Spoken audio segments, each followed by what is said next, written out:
Welcome to the Mount Zion Female Band Cemetery.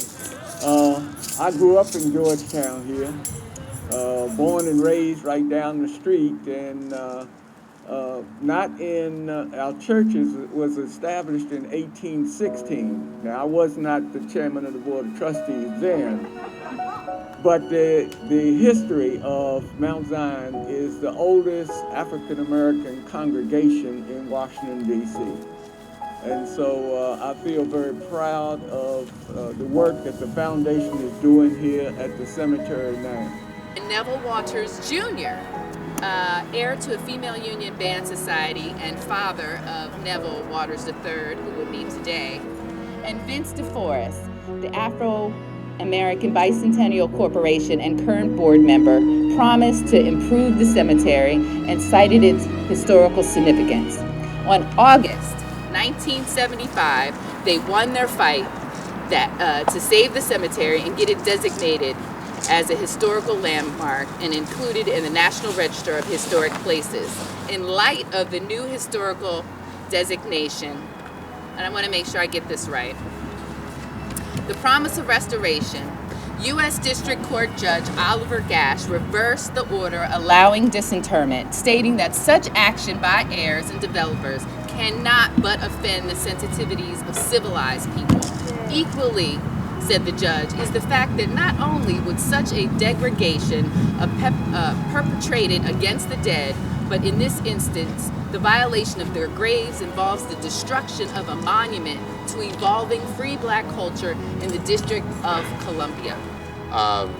This is just a really important, passionate project of mine as we reimagine this space to become a place really of inspiration and meditation and reflection as we deal with the racial reckoning that we're experiencing here in our country.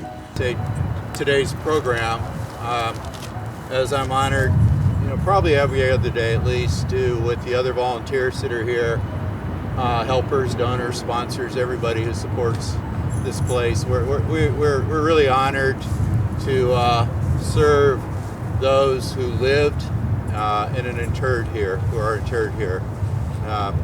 It's one of the most gratifying things I've been able to do in my life, so it's wonderful. Lift every voice and sing till earth and heaven ring with the harmonies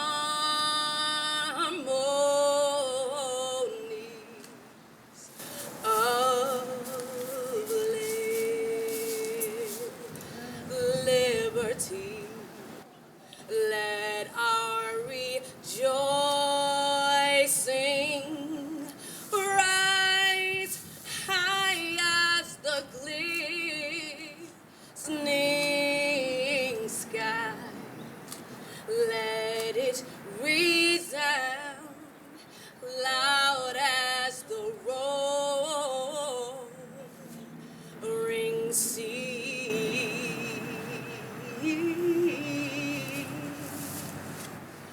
So sing a song full of the faith that the dark past has brought us.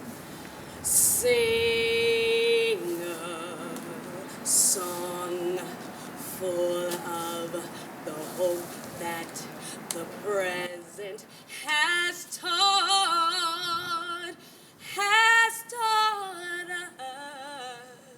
us. Facing the rising sun of our new day begun. Let us march. So I'm going to speak to the ancestor because regardless of your faith or including all our faiths, if that God is the ultimate ancestor, that's who we're speaking to today. And usually libation begins our whole event today, but we decided that we would do libation here to acknowledge all the things that went on.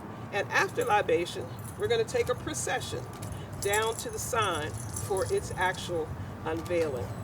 Marcus Garvey, Nat Turner, Alhaj Malik Shabazz. I like to go back, Queen Nzinga, Queen Hatshepsut. So, think about all the positive things you want in your life and say a prayer now, aloud or to yourself, that would benefit the next 7 generations to come. Because that's what our work should do. That's how we should improve our life condition. That's how we can help include and expand our purpose in the world. As we take this procession, there's some songs that you can feel free to sing along with. Flip it over. Okay. Me and Vernon will be the. All right. You ready for now? All right, Deborah. Wait a minute. Drum roll, please.